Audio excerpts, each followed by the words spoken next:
Assalamu alaikum wa rahmatullah. Bismillahirrahmanirrahim. Nous poursuivons notre cours sur les opérations de symétrie du réseau cristallin. Et nous traitons aujourd'hui les groupes spatiaux de symétrie.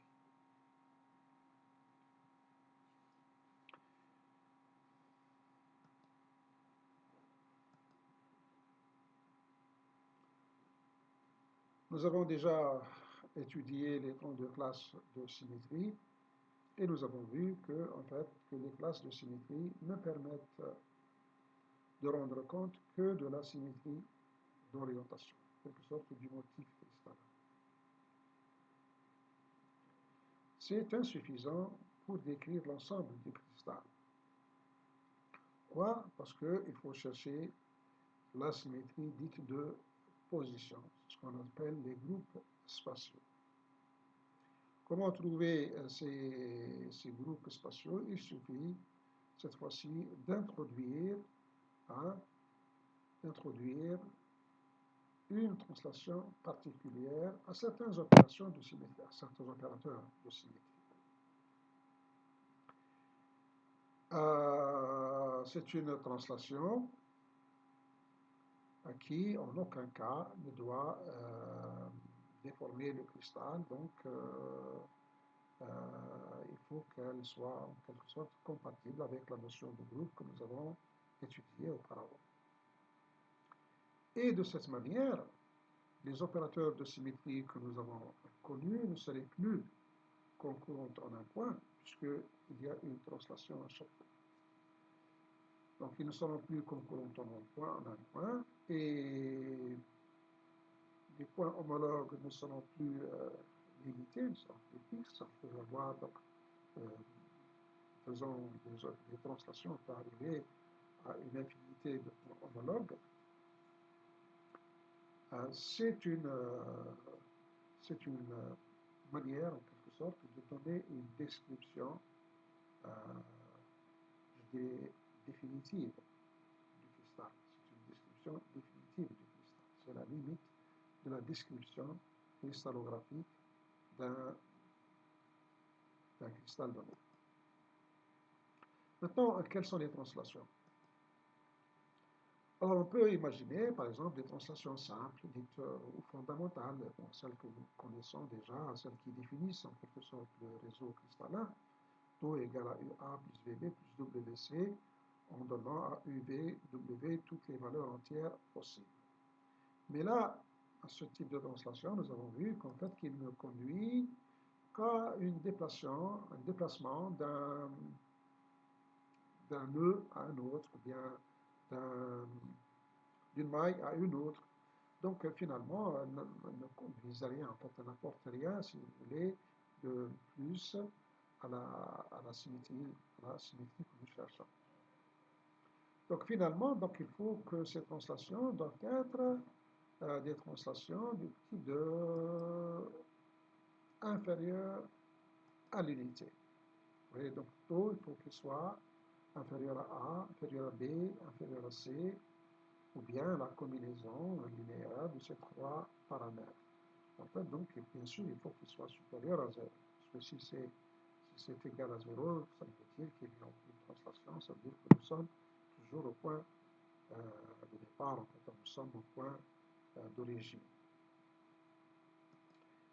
Et bien sûr, donc, il faut qu'elle soit compatible. Il faut qu'elle soit compatible, il ne faut pas qu'elle déforme le cristal. Alors, imaginez qu'au bout d'un certain nombre de translations, vous tombez sur un point qui n'appartient pas au cristal. Ben, ça veut dire soit vous êtes en train de déformer le cristal, soit vous êtes en train de faire quelque chose qui n'appartient pas au cristal du tout. Donc, quelles sont les translations possibles qu'on peut ajouter aux opérations que nous connaissons déjà? Donc, nous connaissons les rotations, les opérateurs de rotation, et nous connaissons aussi la réflexion dite miroir. La réflexion dite miroir. Donc, si j'associe une translation à une rotation. Donc ça signifie que je tourne et en même temps je me déplace. Je tourne et je me déplace. C'est un peu comme si vous êtes dans un escalier tournant, donc un escalier tournant, hein, vous montez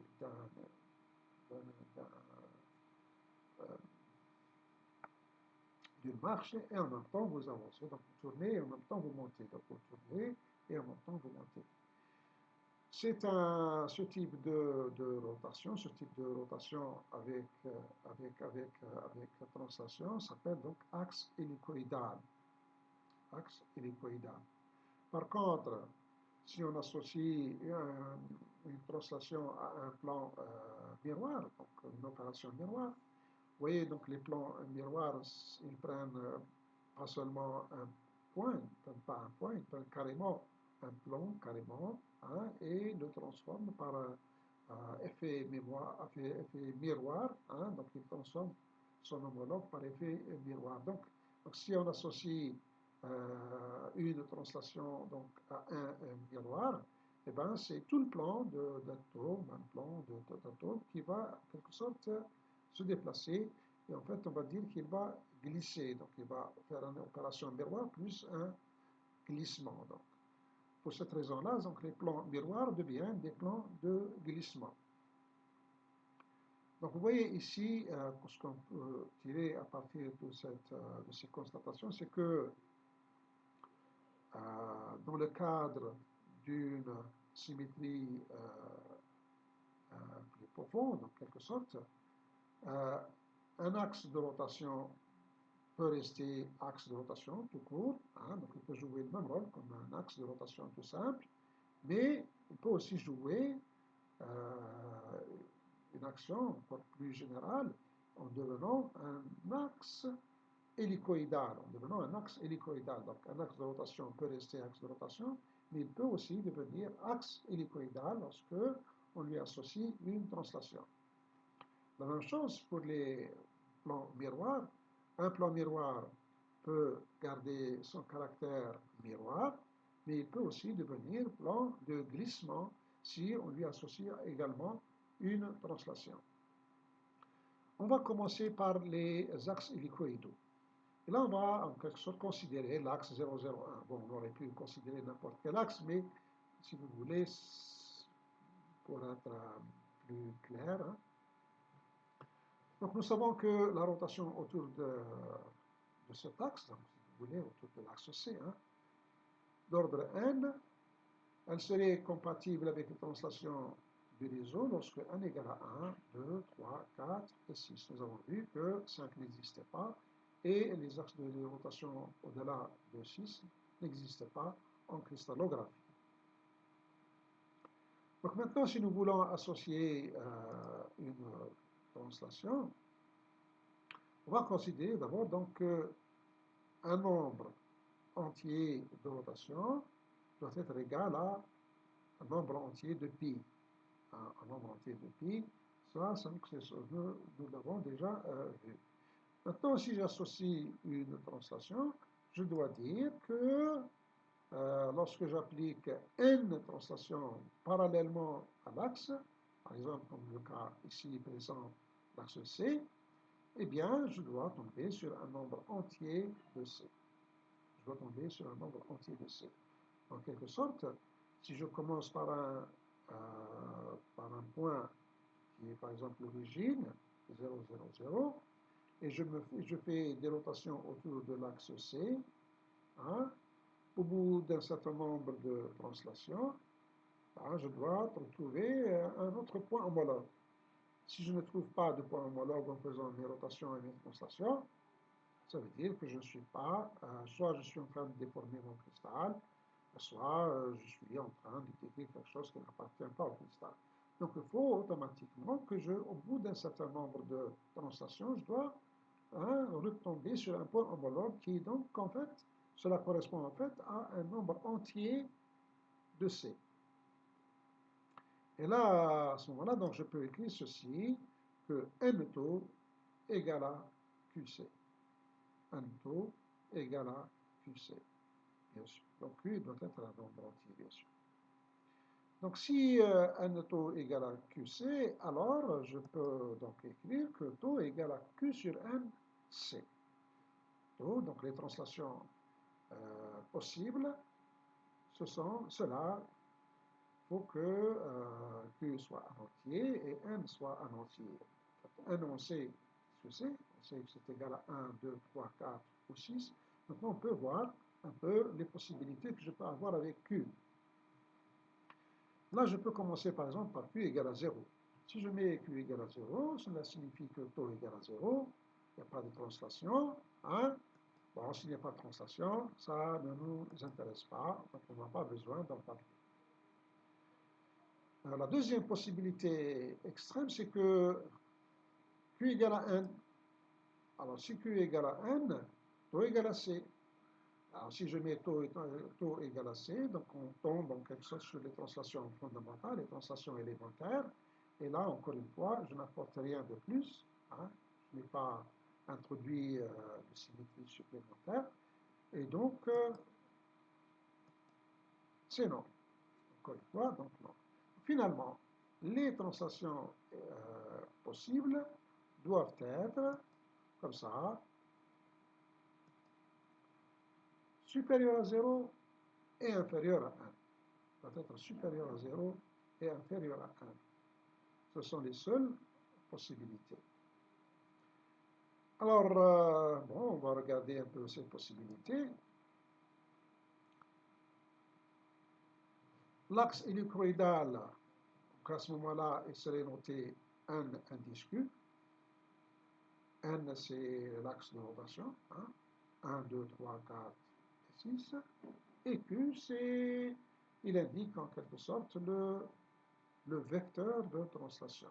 Celui qui indique le vecteur de translation. Alors, les valeurs de n. Alors, n égale à 1, on a vu que c'est l'opération identité. Hein, donc, si vous voulez tourner en faisant une notation de 2π, et on revient à la position initiale, ce n'est pas intéressant. Donc, on commence par n égale à 2. Alors, si je mets n égale à 2, les possibilités de Q, parce que Q doit qu'il soit supérieur à 0 et inférieur à 2, donc vous voyez qu'il n'y a qu'une seule possibilité, Q égale à 1. C'est la seule possibilité. L'axe hélicoïdal, il sera noté de 1, comme ça, voilà.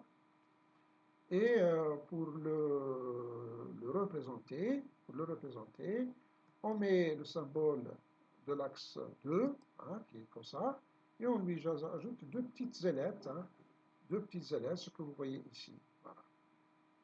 Donc, l'axe 2, il est 2, mais lorsqu'il devient 2, 1, eh bien, on lui rajoute deux petites ailettes, comme ça.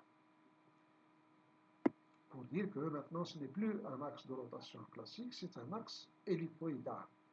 Donc là, le vecteur de translation, ici, puisqu'il est égal à 1, donc taux égal à 1 divisé par 2, ça fait 1,5 de C. Donc là, ça veut dire que je dois me déplacer. Si je fais,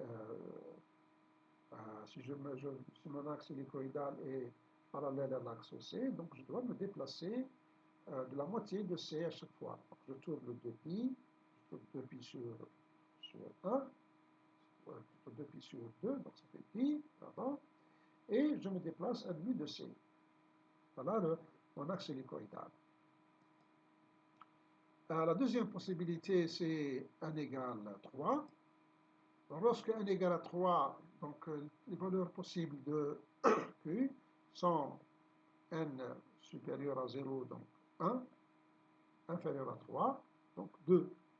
Donc soit Q égale à 1, soit Q égale à 2. Et là, donc si Q égale à 1, mon axe hélicoïdal devient 3, 1.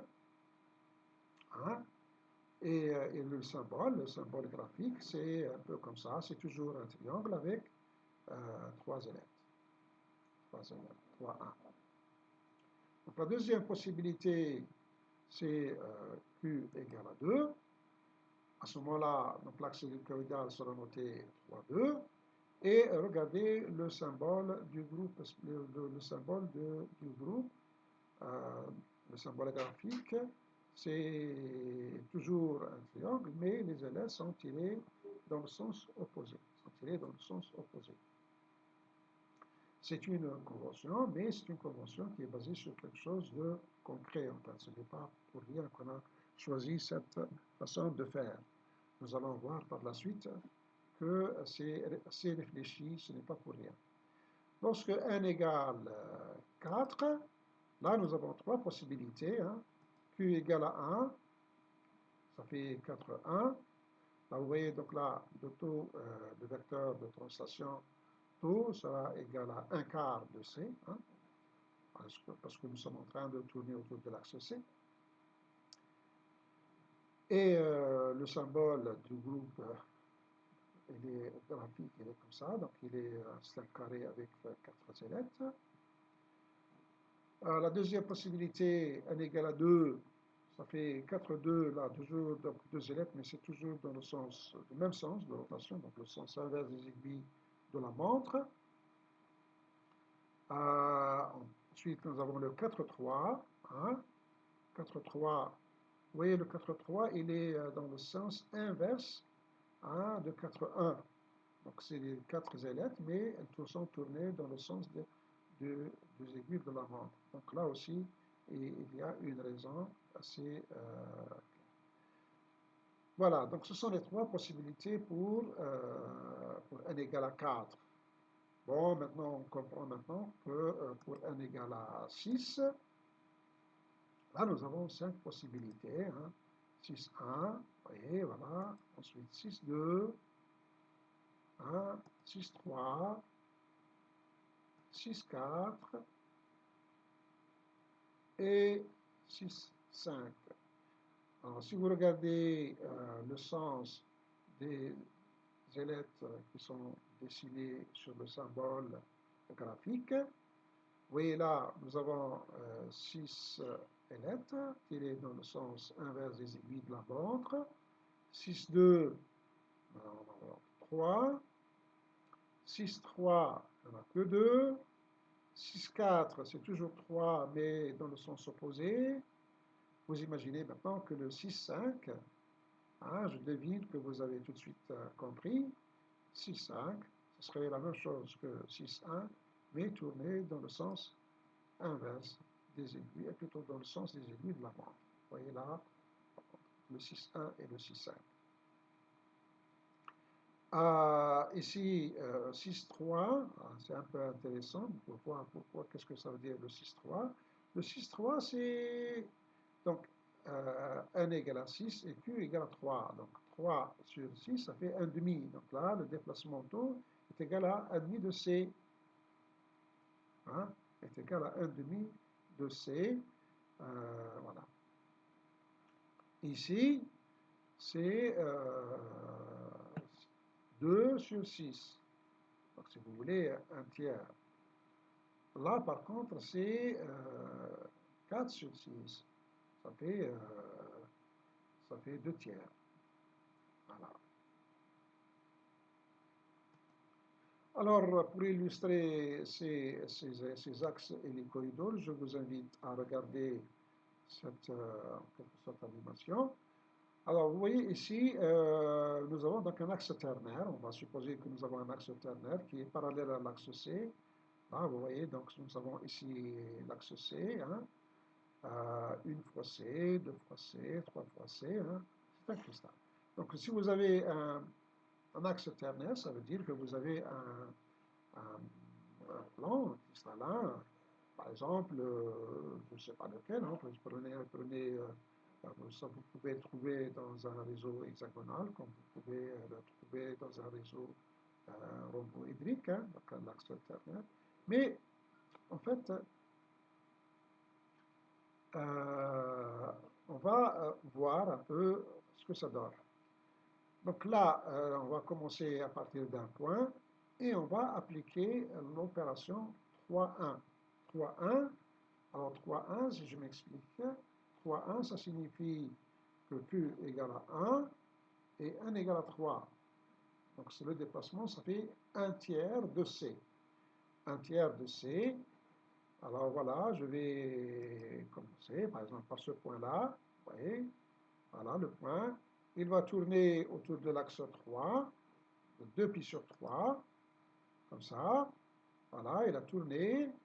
Et puis il fait un déplacement, 1 tiers de C, parce que c'est 3-1. Et puis après, il est là, donc il va chercher son deuxième point homologue, enfin ça. Le premier point homologue, c'est celui-là.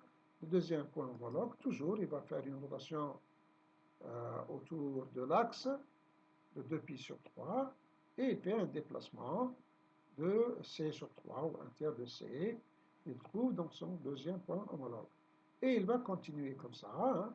Il va continuer comme ça, à tourner, à chercher ses points homologues, hein. Voilà. Il continue, hein, il continue. Vous voyez là, voilà, voilà, il continue. Alors, ce que vous remarquerez, c'est que là, au bout de 3 déplacements, il est tombé sur un deuxième point homologue qui est donc à l'extrémité de C. Hein, donc, vous voyez, cette distance-là, elle est égale à C. Hein. Puis, bon, il peut continuer comme ça, il peut continuer comme ça. Hein. Voilà. Voilà, jusqu'à, vous voyez, donc là, il peut continuer à tourner autour de l'axe C, et là, vous devinez que le nombre de points homologues qu'il va trouver sera donc infini. Hein. Ce n'est pas donc un nombre fini de points homologues comme un axe de rotation simple, c'est un nombre infini. En fait, jusqu'à arriver à l'extrémité du, du cristal, en fait. Donc, jusqu'à ce qu'il arrive à la surface du cristal. Donc voilà donc comment on réalise un opérateur de rotation avec axe, avec glissement, si vous voulez, avec translation, 3 à 1, qui donne donc ce point-là. Là, on voit bien qu'au bout de 3 translations, comme on avait dit, on tombe sur un point homologue. Hein. 3 translations, on trouve sur le point homologue. Voilà ce point homologue-là. Maintenant, on va voir un peu le 3-2, qu'est-ce qu'il peut donner. Donc là, la même chose, nous avons représenté le même schéma hein, ici, mais cette fois-ci, nous allons faire des opérations du type 3-2. 3-2, donc c'est toujours à partir de l'origine qu'on va choisir ici, par exemple, et on va chercher A. Vous voyez ici, donc il y a un déplacement de 2 tiers de C. Donc là, vous voyez que le déplacement, le premier déplacement, déjà, il est arrivé à 2 tiers, à ce niveau-là.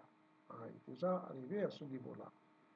Et il va continuer, hein, tourner donc toujours dans le sens inverse des aiguilles de la montre et se déplacer de 2 tiers de C. Voilà. Vous voyez là, donc il a dépassé le point C, hein, il a dépassé ce nœud-là, parce qu'il est en train de chercher ses points homologues par cet opérateur. Il va continuer comme ça, donc à chercher ses opérateurs, voilà, jusqu'à ce qu'il arrive à l'autre extrémité hein, du cristal, voilà, jusqu'à ce qu'il arrive à l'autre extrémité du cristal, donc il va chercher. Là, vous voyez donc, mais vous voyez qu'au bout de combien de translations, donc il a fait une translation, 2 translations, 3 translations, au bout de 3 translations, il est abouti à combien de fois C? 2 fois C. Il aboutit donc à 2 fois C. Après 3 translations, il est arrivé en quelque sorte au 3e étage. Le premier étage, il est là. Donc, au bout de 3 translations, il est arrivé au 3e étage. Voilà. Ou le 2e étage, si vous voulez. Voilà, le 2e étage. On suppose que ici, le premier étage est là. Nous sommes donc arrivés au 2e étage. Là, donc, il y a bien donc une différence entre le 3.1 et le 3.2, c'est tout à fait normal. Mais ce n'est pas fini. ce n'est pas fini parce que un de vos camarades va me dire, monsieur, je ne comprends pas, il a raison de poser cette question. Je dis, pourquoi vous n'avez pas compris? Il me dit, normalement, ici, à l'axe C, je dois avoir un point homologue. Où est-il passé ce point homologue qui doit être là? Parce que là, quand je fais un déplacement de C, automatiquement, je dois trouver un point homologue. Hein, je lui dis, oui, effectivement, vous avez raison, et le point homologue ici, il doit exister. Hein, il est là, hein, il ne peut pas partir. Hein. Ils sont là. Voilà. Ce sont les translations élémentaires du réseau. En fait, il n'y a pas que ce point-là homologue. Tous les autres points homologues hein, doivent partir, doivent sortir. Voilà. Vous voyez là. Tous les points homologues hein, doivent sortir par translation élémentaire de C, puisque je suis en train de faire, nous sommes en train de faire, nous sommes en train de travailler sur un réseau cristallin, donc pas de problème. Mais vous voyez, donc ces homologues-là, nous les avons représentés en bleu, pas en rouge. Mais en réalité, c'est les mêmes choses, enfin, c'est une représentation tout simplement. Mais je vais attirer votre attention sur ce fait-là. Imaginez maintenant qu'au lieu de tourner dans le sens inverse des aiguilles de la montre, je vais tourner dans le sens des aiguilles de la montre et je fais une translation un tiers de C. Donc à partir de là, au lieu de tourner comme ça, je vais tourner dans le sens opposé, comme ça, et je fais un déplacement de un tiers de C. Je vais tomber sur ce point homologue. Je vais tomber sur ce point homologue. Donc si je continue à tourner dans le sens des aiguilles de la montre, je me retrouve ici, je me déplace un tiers de C, je vais trouver ce point homologue. Si je continue à tourner toujours dans le sens des aiguilles de la montre et je fais un déplacement, je trouve ce point-là. Donc finalement, entre l'opération 3.1 et l'opération 3.2, il y a une relation. Il y a une relation. Si vous regardez les deux images, ne sont pas les mêmes. C'est normal qu'ils ne soient pas les mêmes. Vous voyez, donc ce point-là et ce point-là, bien qu'ils ne soient pas les mêmes, bien que le reste, c'est la même chose. Hein, c'est les points homologues et ça, il n'y a pas de problème. Mais, constate en fait que ce point-là ne marche pas la même chose. Ils ne sont pas kiff-kiff. Hein, ils ne sont pas kiff-kiff. Eh bien, ce sont deux images, en quelque sorte, bon, elles sont différentes, mais elles ont une relation, en fait. Elles ont une relation, pourquoi? Parce que dans l'une, je fais une notation dans le sens des aiguilles de la montre, et dans l'autre, je fais une notation dans le sens inverse des aiguilles de la montre. Voilà. Donc il y a entre les deux, il y a ici en fait une sorte de symétrie par rapport à un plan entre les points homologues issus de cette opération et les points homologues issus de cette opération. Donc si on effectue donc, si on effectue une notation dans le sens inverse, donc on trouve les mêmes familles de points, les mêmes translations. Donc finalement, les axes de type NQ et N indice N-Q définissent des familles de points symétriques par rapport à un plan. Pour cette raison-là, ces axes-là sont appelés énonciomorphes. Hein, ils sont appelés énonciomorphes. Voilà, voilà ce que c'est. Voilà ce que c'est. Donc c'est pour cela que vous comprenez bien lorsque nous avons représenté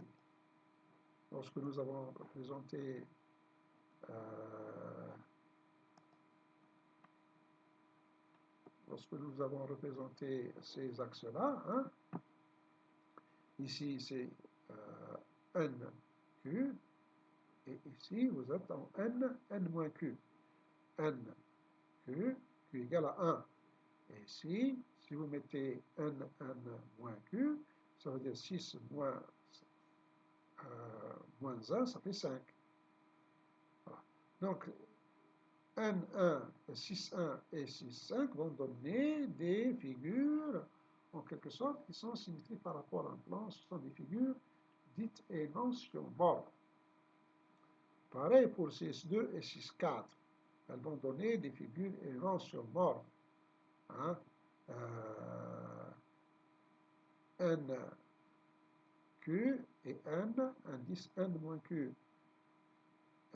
6, 2 et 6, indice 6 moins 2. 6 moins 2, ça fait 4. Donc ces deux axes-là, hein, dans des figures énantiomorphes, ces deux axes-là vont donner des figures énantiomorphes. Voilà pourquoi.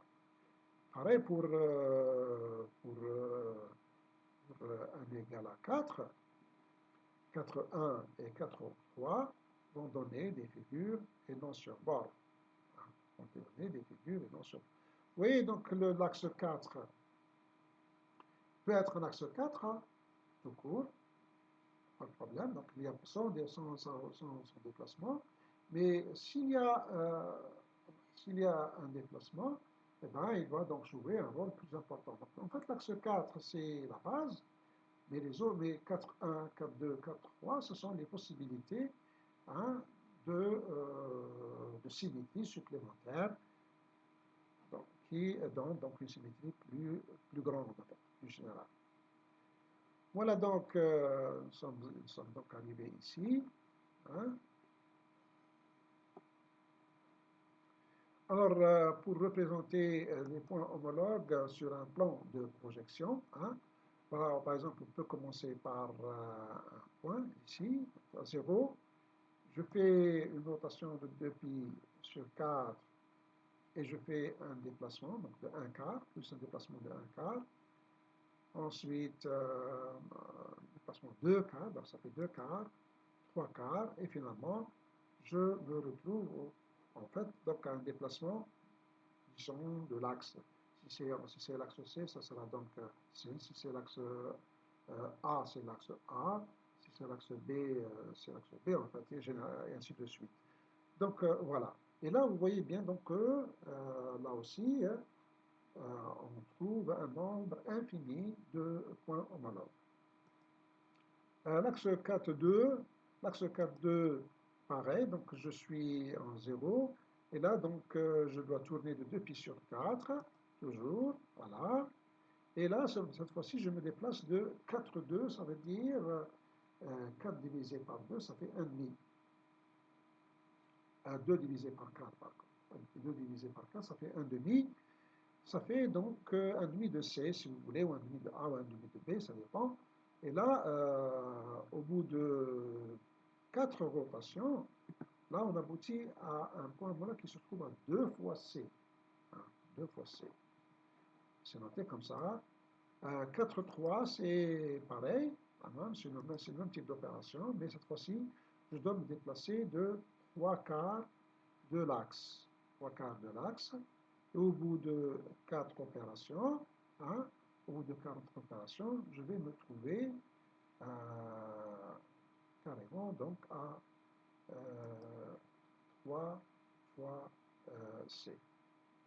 Voilà. Maintenant, on va parler des plans de glissement. Alors, les plans de glissement qu'on a, donc, ils concernent en fait les miroirs. Là, donc, le miroir, on sait, le miroir, lui, on a, donc, il peut jouer soit le même rôle, un miroir, hein, tout simplement, mais s'il est associé à une constellation, donc il devient un plan de glissement. Mais là aussi, donc on doit chercher quelle est la translation parallèle qui, en quelque sorte, qui ne déforme pas le cristal. Qui ne déforme pas le cristal. Donc, ce n'est pas n'importe quelle translation. Voilà. Donc, tôt, pour que ce soit vrai, comme vous voyez ici, le vecteur tau peut conduire un déplacement à gauche, comme il peut conduire un déplacement à droite. Donc je peux me déplacer à gauche ou à droite. C'est kiff-kiff en quelque sorte. Ça ne doit pas modifier le cristal. Et, et ce groupe, donc, comme on l'a dit tout à l'heure, donc, s'appelle les plans de glissement. On va voir quels sont les plans de glissement qui sont compatibles. Alors, voilà, prenons donc un plan d'atome, comme vous voyez par exemple ici, voilà. Et puis là, vous avez un vecteur T qui relie deux nœuds hein, dans ce plan d'atome. Ce vecteur T, il est ce qu'il est. Il appartient au cristal, c'est tout ce qu'il y a. Donc voilà, si je mets un miroir, normalement ce plan d'atome va trouver son homologue par symétrie miroir. Voilà. Ah, donc là, je répète, donc il fait la symétrie miroir, vous voyez, et puis il fait un déplacement. Donc il y a miroir plus déplacement. Dans ce cas-là, le vecteur de déplacement, c'est celui-là. Voilà. Vous voyez, si vous prenez ce point, normalement, par miroir, il va arriver ici, hein, mais le glissement, lui, le ramène ici. Vous voyez, donc ce n'est pas tout à fait un miroir, mais un miroir avec glissement. Et vous remarquerez que ce vecteur tau, lui, si le miroir va glisser dans le sens opposé, en supposant qu'il fait le sens opposé, automatiquement, il doit aussi trouver un point homologue. Sinon ça ne marche pas. Sinon, ça ne marche pas. Vous voyez là, donc là, le miroir, le vecteur de translation plus tau, il est comme ça, moins tau, il est comme ça, et là, dans ce cas-là, vous voyez bien qu'il trouve aussi un point homologue. Donc finalement, ce vecteur tau-là, ben, il faut qu'il soit moitié de ce vecteur-là de translation. Moitié. Donc, vous voyez là, voilà. Donc là, je peux me déplacer soit vers la gauche, soit vers la droite. Donc, avec le même vecteur tau, je ne modifie pas le cristal. Je ne modifie pas le cristal. Donc, le vecteur de translation associé serait donc moitié d'un vecteur élémentaire du réseau. Hein, donc, tau égale plus ou moins 1,5 de t. Plus ou moins 1,5 de t. Et c'est un vecteur élémentaire d'une rangée. Vous prenez n'importe quelle rangée. Hein, t égale à UA plus VD plus WC avec UVW entier. Hein, donc c'est le t que nous connaissons depuis le début. Donc ce vecteur hein, peut être parallèle soit aux paramètres du réseau. Hein, s'il est parallèle aux paramètres du réseau, à ce moment-là, on parle de glissement axial, c'est-à-dire les paramètres du réseau qui sont A, B ou C. Il peut être aussi parallèle aux directions principales du réseau. Quelles sont les directions principales d'un réseau? Généralement, ce sont 1, 1, 0 ou 1, 1, 1. Ce sont les diagonales, en fait. Ce sont les diagonales ou les diagonales principales. À ce moment-là, on parle de glissement diagonal. Et puis, parfois, ces vecteurs de translation sont dus au mode du réseau. Donc, pour le mode F, le mode I, le mode B, le C. Donc, si on associe à ces vecteurs-là, hein, c'est parce que nous avons là des petits vecteurs. Hein, pour chercher, par exemple, le vecteur C, et un vecteur qui relie l'origine au centre géométrique d'une maille, si la maille est centrée, ben, le T, à ce moment-là, devient 1,5 de A, plus 1,5 de B, plus 1,5 de C. Hein? Et dans ce cas-là, le vecteur tau sera toujours moitié, hein, moitié de T, et ben, il sera il sera un quart de A, un quart de B, un quart de C. Donc, ce mode de glissement s'appelle glissement diamant. Donc, voilà, nous avons les trois types de glissement, le glissement axial, le glissement diagonal et le glissement diamant. Alors, nous allons voir un peu rapidement ces types de glissement. Donc, commençons par les glissements axiaux.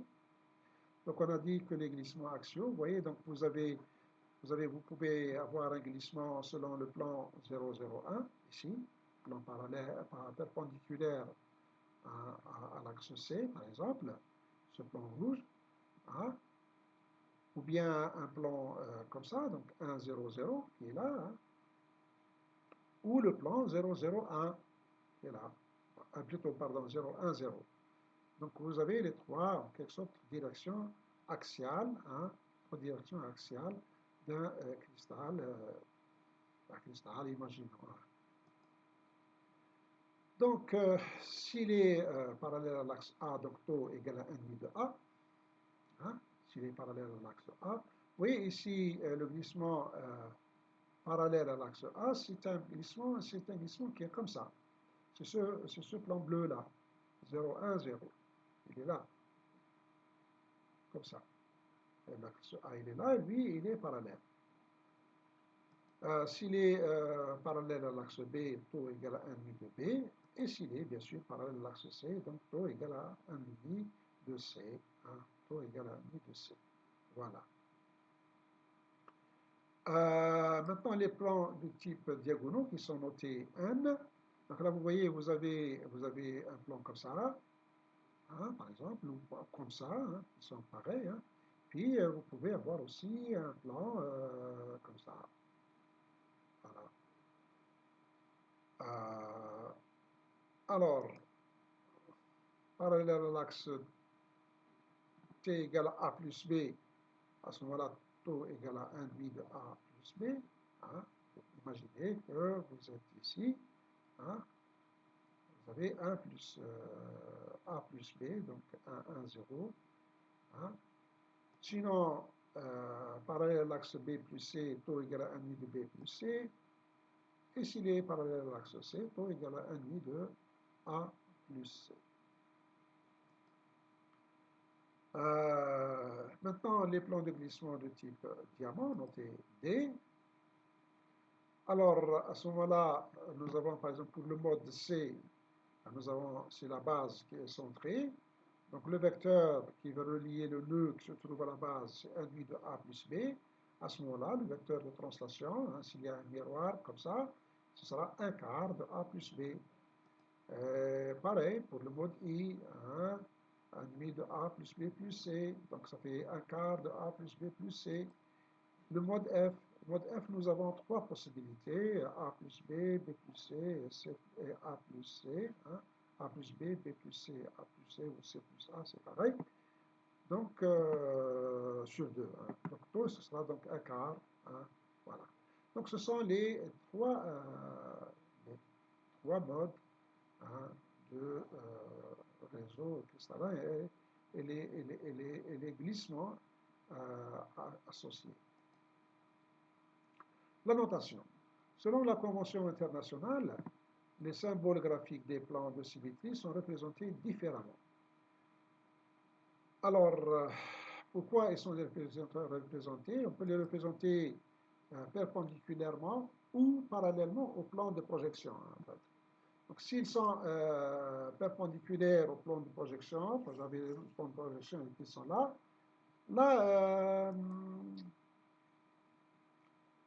ils ont une notation comme ça. Par exemple, miroir, il sera noté comme ça. Très continu, c'est un peu la même chose que pour les projections stéréographiques. Un miroir, il est porté en tréplain. Lorsqu'il est parallèle, donc ça c'est lorsqu'il est perpendiculaire, lorsqu'il est parallèle au plan de projection, ici le plan de projection c'est une projection plane, ce n'est pas une projection stéréographique. Donc il est représenté un petit peu dans le coin, mais un truc comme ça. Les plans de type C, A, B, voilà, ils sont représentés comme ça, ou comme ça dépend donc des cas. Donc ça c'est le plan axial C. A et B c'est comme ça, le C c'est entre pointillés. Les plans de glissement diamant, eux, ils sont représentés comme ça. S'ils sont parallèles au plan de projection, ils sont représentés comme ça avec une flèche. Encore les plans de glissement d'autres diamants. Pardon, diagonale. Diamant, c'est, vous voyez, la même chose que ça, mais on ajoute aussi une flèche, comme ça, soit comme ça, soit comme ça. Et le symbole parallèle, lorsque le plan est parallèle au plan de projection, il est représenté comme ça. Donc voilà un peu les différentes représentations que vous pouvez trouver dans la littérature. Maintenant, les 230 groupes spatiaux. Comment en arriver aux 230 groupes spatiaux? C'est très simple, en fait, c'est simple. Ça paraît simple, en fait. Tout simplement parce qu'en fait, il faut prendre les classes de symétrie qui sont au nombre de 32, et puis voir les possibilités de glissement qu'on peut associer aux opérateurs de symétrie, de rotation et de miroir. Donc les translations associées aux axes de symétrie, ensuite les translations associées au plan de symétrie,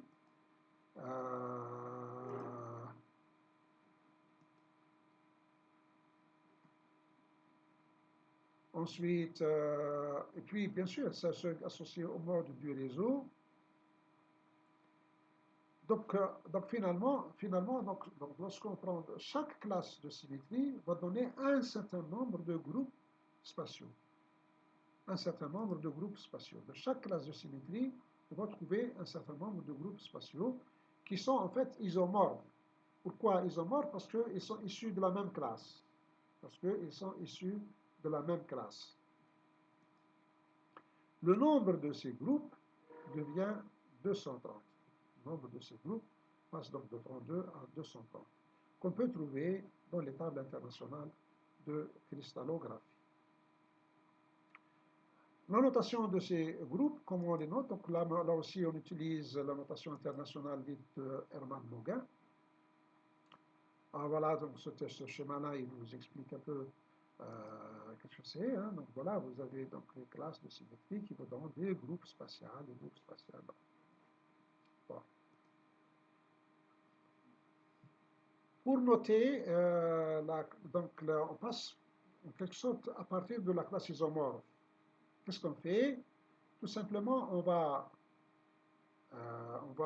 transformer les opérations de symétrie aux axes de rotation. S'ils sont axes de rotation tout court, on va les laisser. Et s'ils sont axes de rotation associés à un glissement, on va noter l'axe de rotation avec le glissement qui devient donc un axe hélicoïdal. Voilà, donc les axes de symétrie peuvent devenir des axes hélicoïdaux et les plans miroirs peuvent devenir des plans de glissement. Et bien sûr, on ajoute aussi une lettre indiquant le mode du réseau. Là, vous voyez donc, parce qu'il y a des symétries qui sont dues au mode du réseau, et donc on introduit le mode du réseau en plus. Alors, généralement, donc, après le mode du réseau, il faut 3 symboles au maximum pour définir le groupe spatial. La même chose que pour les classes de symétrie. Classes de symétrie, nous avons vu que au maximum 3 symboles, 3 opérateurs sont largement suffisants pour décrire la classe. Pareil ici, ces 3 symboles sont largement suffisants, bien sûr en associant aussi le mode du réseau en premier. Pour le faire, par exemple, pour les groupes monocliniques et tricliniques, il n'y a pas beaucoup, de symboles, donc on dit, mais un seul symbole, il suffit. Donc après le mode, enfin, il n'y a pas, généralement, c'est des primitifs. Par contre, pour les groupes orthorhombiques, la première lettre va indiquer le plan de glissement ou le miroir au plan 1, 0, 0. Hein. La deuxième, elle concerne le plan 0, 1, 0. Et la dernière, hein, l'élément de symétrie parallèle au plan 0, 0, 1. Donc, orthorhombique à orthorhombique, nous savons que A égale A est différent de B est différent de C, et les angles sont tous égaux à pi sur E. Donc, pour décrire le groupe spatial, on commence d'abord par, bien sûr, le mode du réseau, et après on a besoin donc trois éléments. Voilà les trois éléments. L'un, le premier qui sera parallèle au plan 1, 0, 0. Le deuxième, parallèle au plan 0, 1, 0. Et le troisième, parallèle au plan 0, 0, 1. Pour les groupes rhomboédriques, quadratiques et hexagonaux, hein, ce sont les groupes qui possèdent donc un axe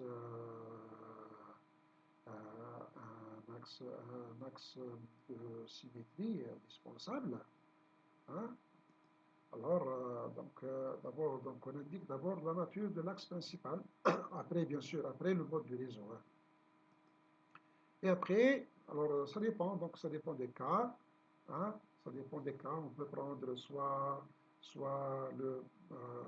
l'axe à 45 degrés, soit. Ça dépend des cas. Donc, ici, hein, je ne donne pas beaucoup d'informations. Vous pouvez les trouver dans les tables internationales. Pour le cubique, pareil, l'élément de symétrie se trouvant dans la direction 1, 0, 0. Et ensuite, c'est l'élément qui se trouve à la direction 1, 1, 1. Donc, c'est à 45 degrés. Hein. C'est à 45 degrés. Et le dernier, c'est l'élément de symétrie qui se trouve dans la direction 1, 1, 0. Vous voyez, donc, dans la direction 1, 0, 0, soit un axe 2, soit un axe 4. Selon la direction 1, 1, 1, vous avez toujours un axe 3. Donc, il faut un axe 2 et un axe 3, ils sont indispensables, en fait. À 45 degrés en plus, ils ne sont pas n'importe quoi. Donc, c'est toujours à 45 degrés. Puis après, on prend l'élément de symétrie hein, qui serait dans la direction 1, 1, 0. Donc, c'est une des directions en quelque sorte principales. Donc, en fait, ce slide résume en quelque sorte les moyens, résume la convention, comment on note un groupe spatial. Voici un exemple. Vous prenez l'exemple du groupe spatial PBA2. PBA2. Alors, P, bon, donc, il va signifier que le mode du réseau est primitif, parce que c'est primitif, c'est simple en fait. B, c'est un plan de glissement.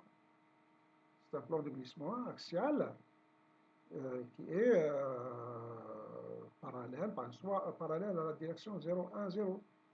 Eh bien, A, c'est aussi un plan de glissement axial, donc qui est parallèle à la direction 1, 0, 0.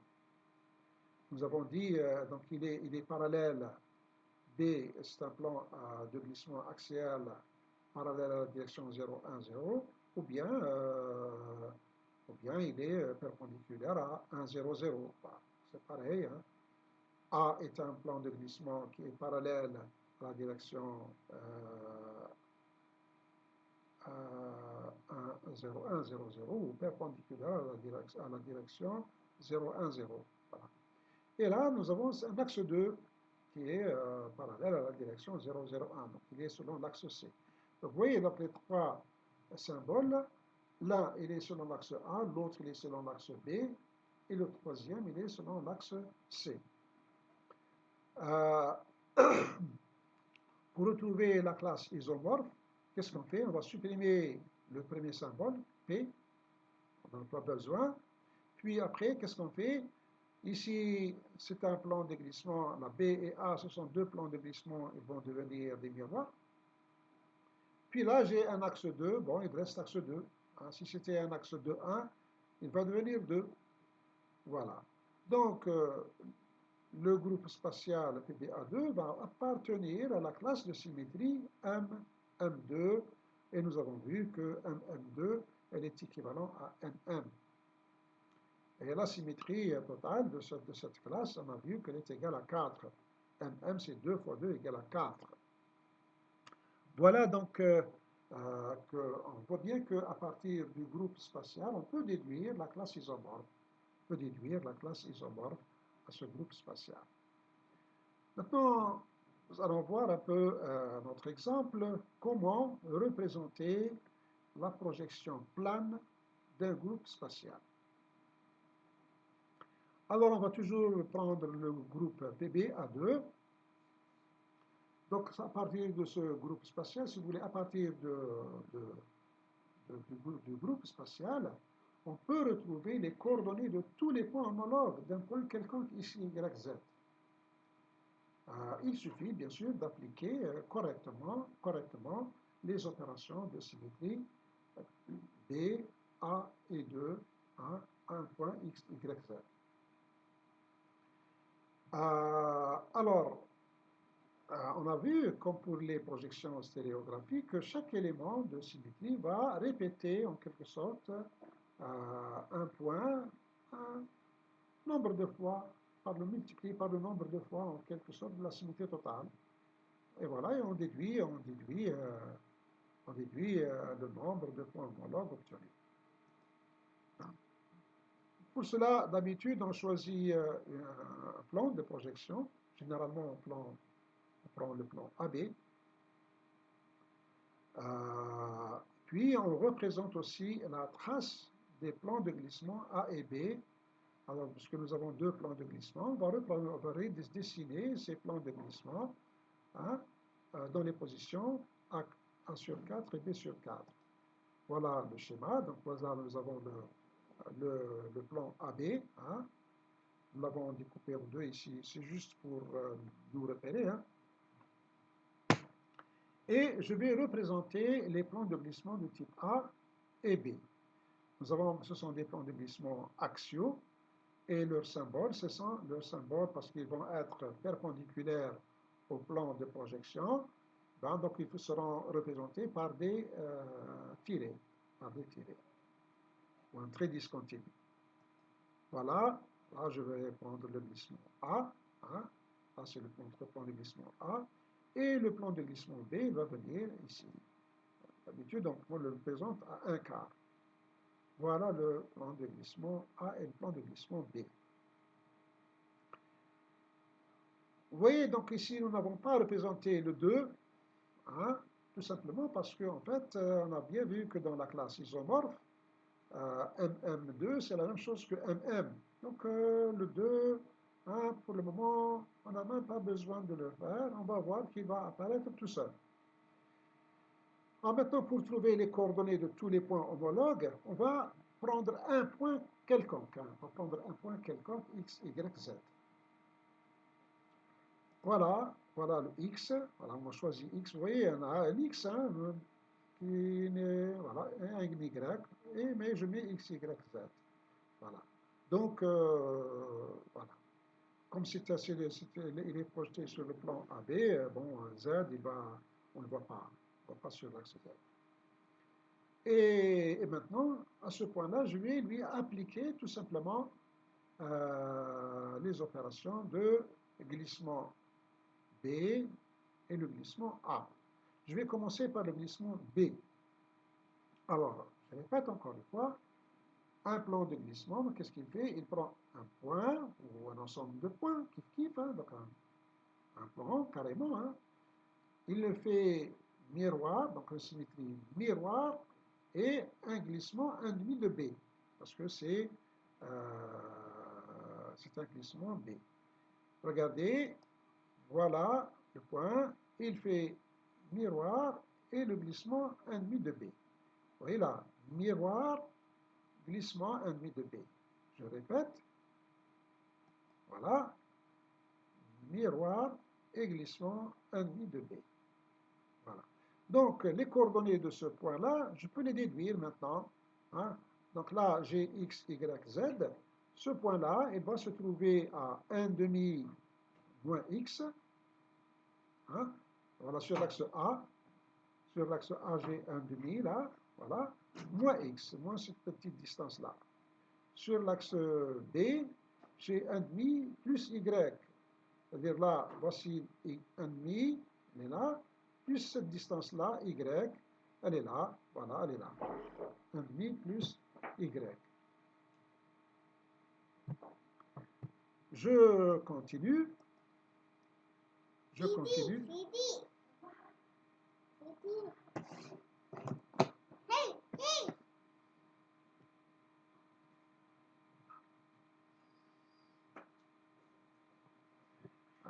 Vous m'excusez encore une fois. Je reprends. Je reprends donc.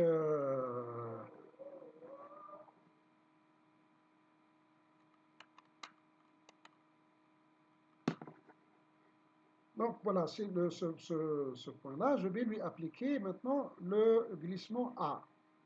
Le glissement A, voilà, voilà, symétrie, un miroir, plus glissement 1,5 de A. Et là, je déduis encore ces coordonnées. Ces coordonnées sont 1,5 plus x. Voilà le 1,5 plus cette petite distance-là, x. Sur l'axe B, c'est 1,5 moins y, pardon, 1,5 moins y. Et bien voilà, donc ça c'est le 1,5. Et je fais moins y. Moins y, c'est cette distance-là. Elle est là. Z. Voilà. Je n'ai pas fini, hein, je n'ai pas fini parce que maintenant, ce point-là aussi, je peux lui appliquer l'opération A, hein, et il va faire ça. Donc, je vais lui appliquer l'opération comme ça. Voilà. Pardon, l'opération B. Donc, la symétrie, vous voyez là, on a marqué miroir, hein, voilà, miroir plus glissement moins. Vous voyez là, j'ai fait un glissement comme ça. En fait. Moins 1,5 de y.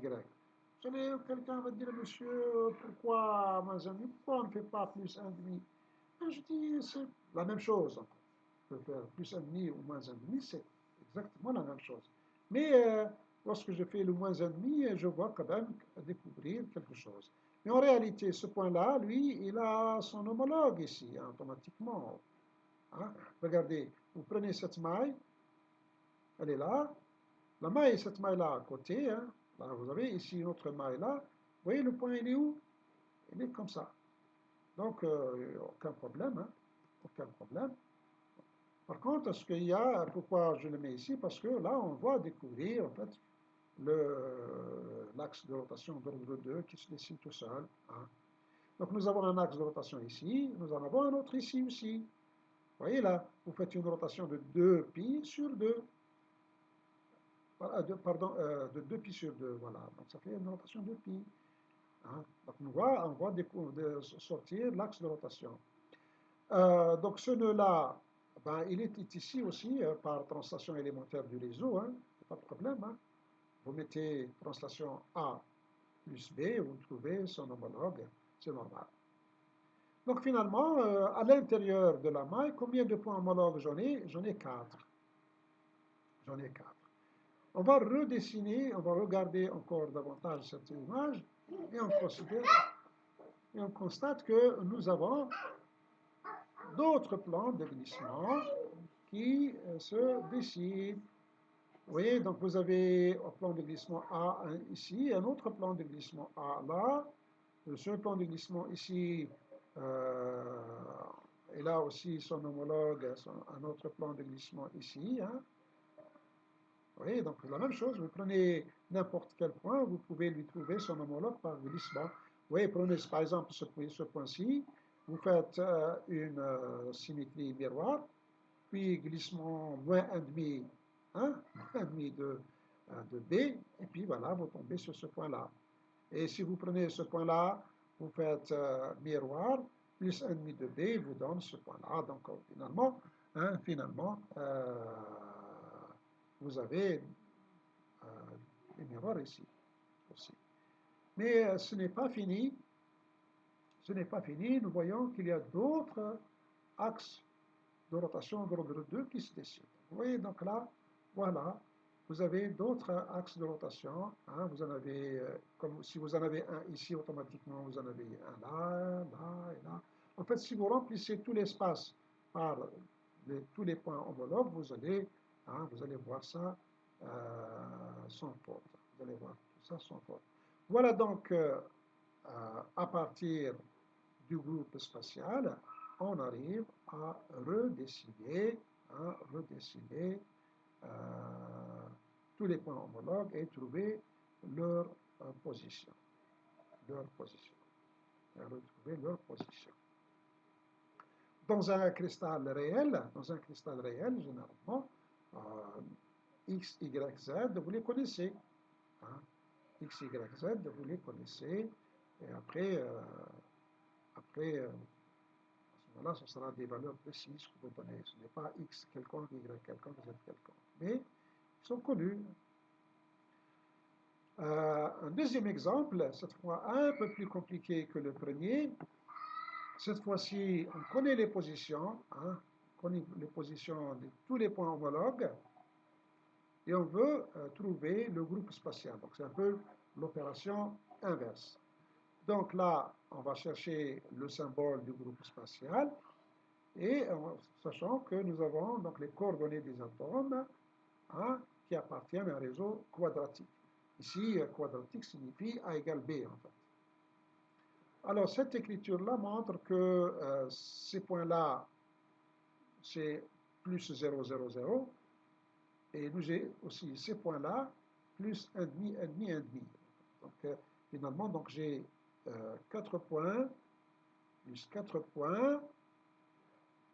Lorsque j'additionne plus 1,5, plus 1,5, plus 1,5, ça va me faire 4 autres points. Ça fait au total 12 points. Donc, comme ici, j'ai des translations type Z, pardon, 16, tous ces points, plus une translation 1,5, 1,5, 1,5. Et allez, 4 plus 4, 8, voilà, ça va nous faire 16. Voilà, 16 points, pas 12. 16 points homologues à dessiner sur un schéma. Vous allez voir que ce n'est pas aussi compliqué. Non, parfois c'est compliqué, mais pour ce type de réseau, ce n'est pas compliqué.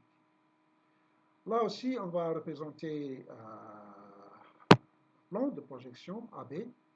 Hein, voilà, il est là. Et nous allons commencer par présenter ces points-là. Donc je vais commencer par cela. À 0, 0, 0. 0, 0, 0, X, Y, Z, c'est comme tout à l'heure, je prends... oui, alors ce cadre-là, je l'ai mis juste pour me repérer, hein, ce n'est pas forcé. Hein. Si vous avez un papier quadrillé, vous pouvez utiliser les cadres des petits carreaux de votre papier quadrillé.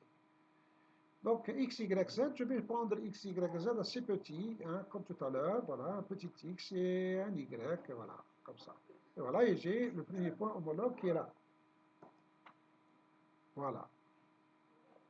Voilà le premier point. Alors ici, Z, la cote Z, je le représente par en jaune.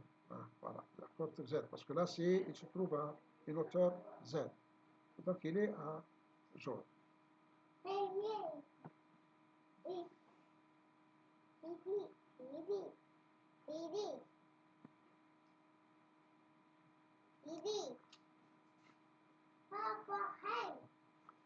Ensuite, moins X, moins Y, Z. Voilà, donc sur l'axe A, c'est moins X, sur l'axe B, moins Y, et sur l'axe C, Z. Voilà, moins X comme ça, moins Y comme ça, et voilà, et je trouve donc le deuxième point homologue. Ensuite, moins Y, X, Z. Là, sur l'axe X, je porte la valeur moins Y. Hein. Donc sur l'axe X, ici, je vais porter moins Y. Et sur l'axe Y, l'axe B, pardon, je vais porter la valeur X. Donc, elle est comme ça, Z. Et le dernier, c'est Y moins X, Z. Y sur l'axe A, je mets la valeur Y, elle est là. Sur l'axe B, moins X. Et sur l'axe C, c'est toujours Z. Voilà, j'ai terminé avec les 4 premiers points. Je vais représenter maintenant les 4 prochains points. 4 prochains points, 1,5 moins X, 1,5 plus Y, Z. Là, c'est facile. Hein. Là, j'ai 1,5 moins X. Voilà, 1,5 moins X, comme ça. Je reviens, je recule.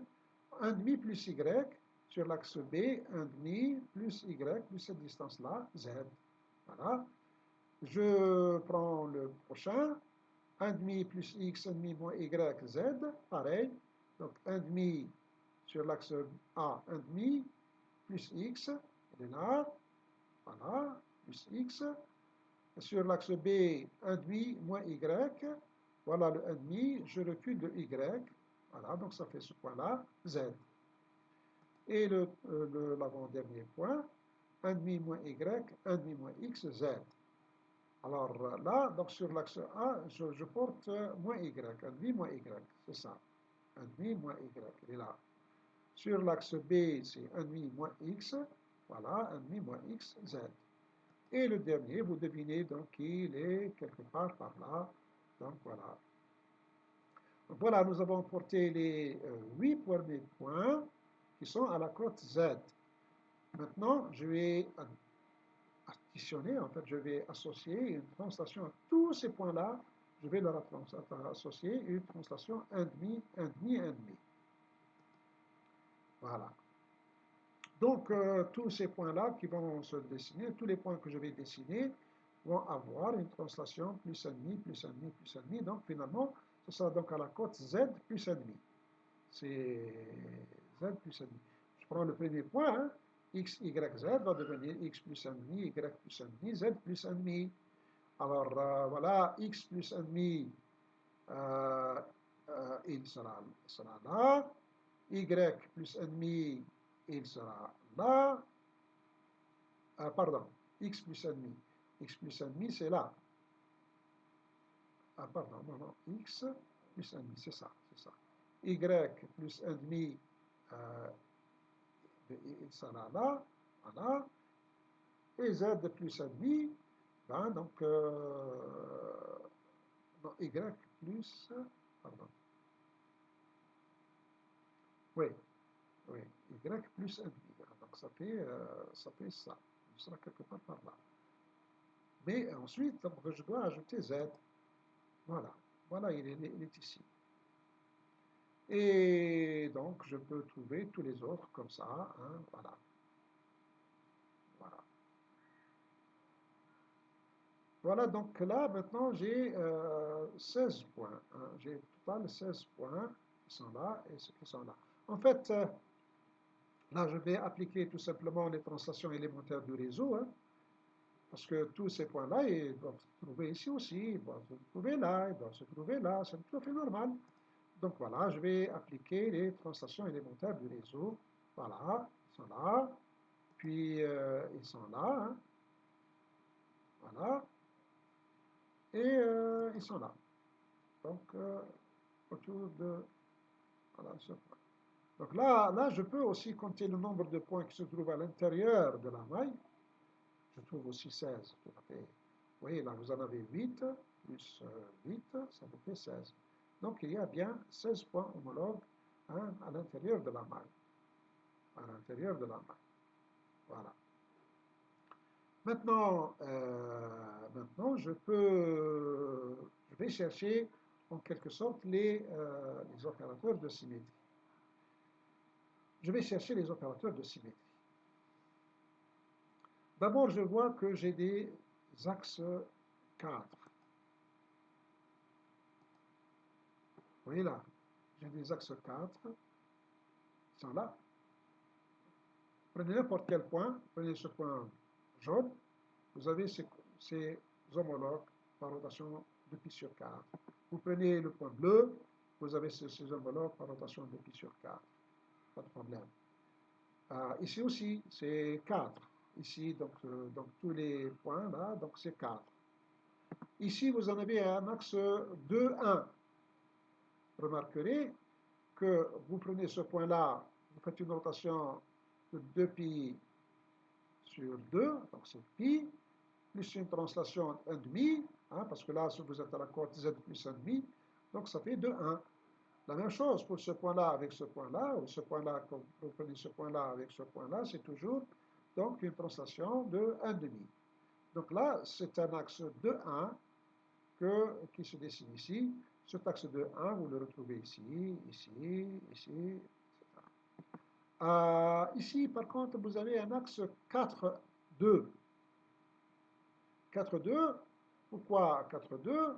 Eh bien, vous prenez ce point-là, par exemple, qui est donc à la cote Z, vous faites une rotation de 2pi sur 4, et vous faites une translation 4, 2, ça fait 2 sur 4, ça fait 1,5, vous trouvez son homologue bleu. Et puis, vous continuez, vous trouvez le deuxième, le troisième, parce qu'ils sont là, hein, en fait. On ne les a pas représentés, mais ils sont là. Donc, finalement, ici, vous avez des axes 4, 1. Ici, vous avez des axes 2, 1. Ce n'est pas fini. Vous avez des plans de glissement.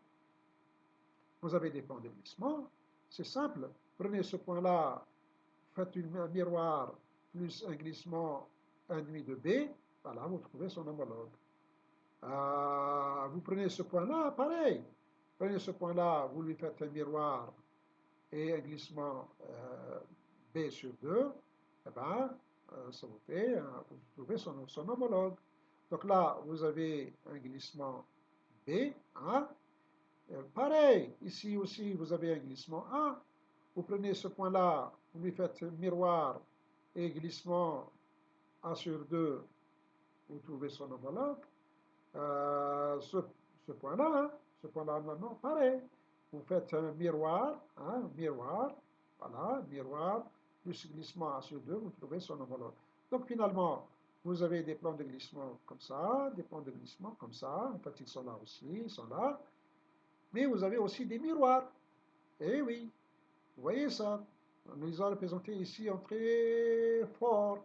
Pourquoi un miroir? Parce que tout simplement, vous voyez ce point-là, il se retrouve par miroir, hein, par effet miroir, il se retrouve là.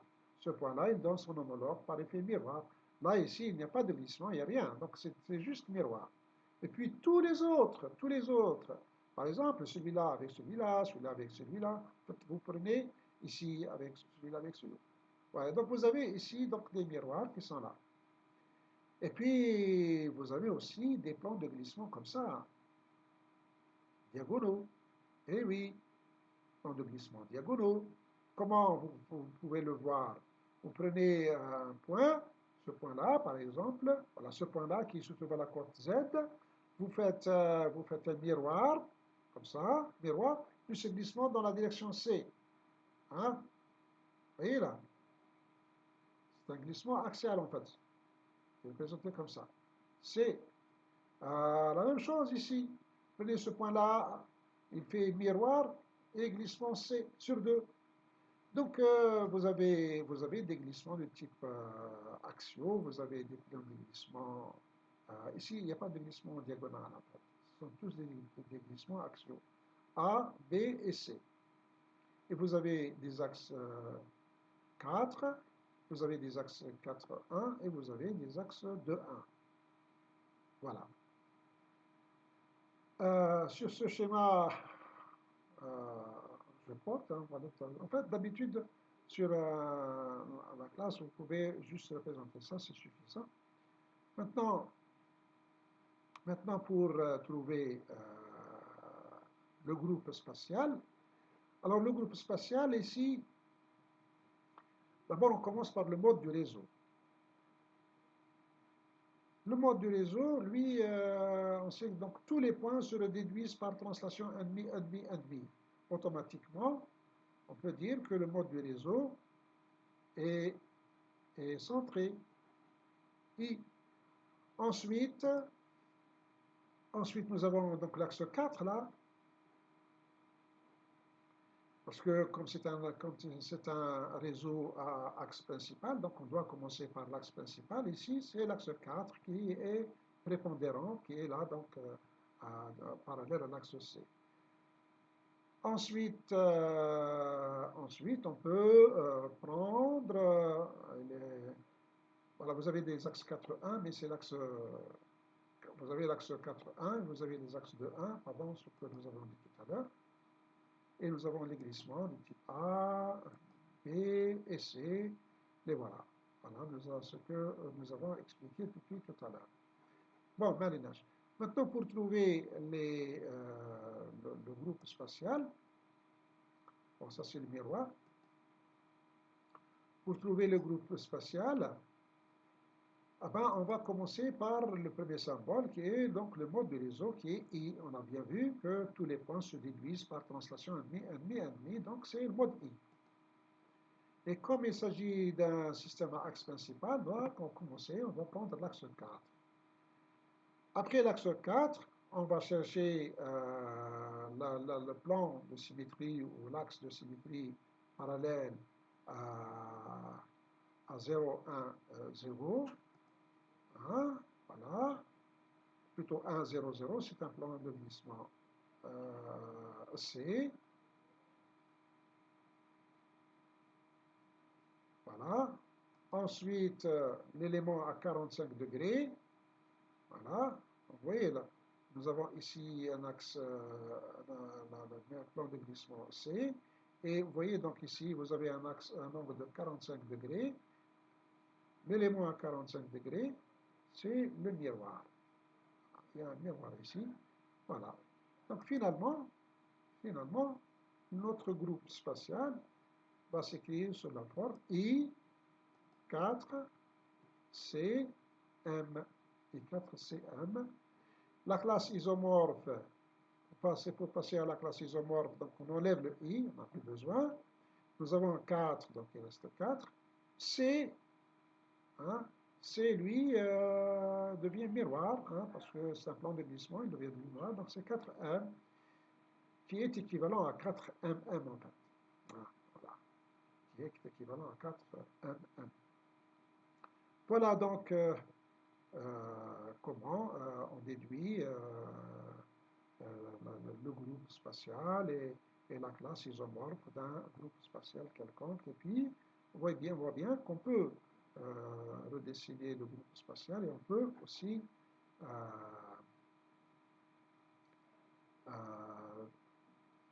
faire l'opération inverse, c'est-à-dire chercher les coordonnées à partir du groupe spatial.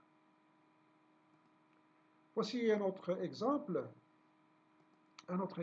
qui est un peu plus compliqué. Vous avez les positions ici. Hein.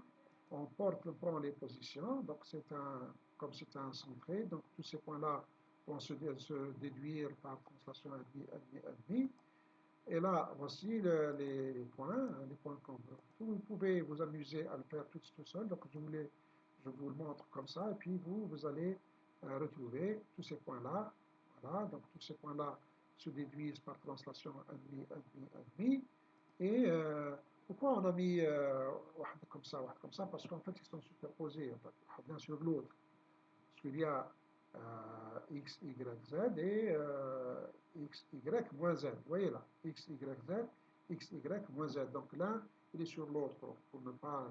On représente comme ça.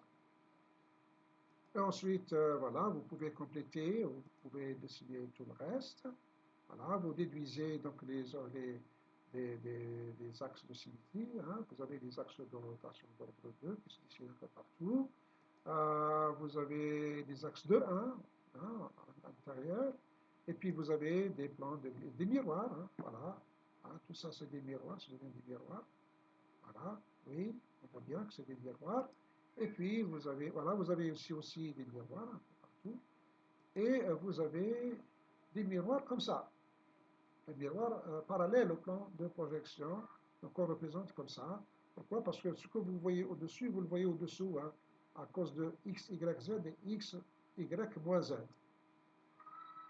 Donc, c'est le miroir. Et puis, vous avez des plans de glissement de type diamant, hein, comme ça. Voilà. Donc, c'est un réseau orthorhombique. Alors, ici, pour trouver le groupe spatial, la première lettre, donc on peut mettre miroir, hein? Oui, nous avons un miroir. Nous avons la seconde lettre, c'est un miroir aussi, hein? Un miroir comme ça, un miroir comme ça et un miroir comme ça. Et le troisième, c'est un miroir aussi, hein? C'est celui-là. Donc finalement, on peut dessiner, on peut le représenter comme étant IMMM. Et là, en fait, la classe isomorphe, pardon, la classe isomorphe, c'est IMM. En fait, c'est MMM. Hein. Vous voyez ici, j'ai choisi cet exemple pour vous dire que même dans la classe isomorphe, si vous n'avez pas, même si vous ne représentez pas, vous n'avez pas des plans de glissement initial, mais lorsque vous représentez cela dans un plan de projection, vous pouvez découvrir que vous avez des axes hélicoïdaux et des plans de glissement. Voilà, voilà ainsi terminé cette présentation. Merci de votre attention.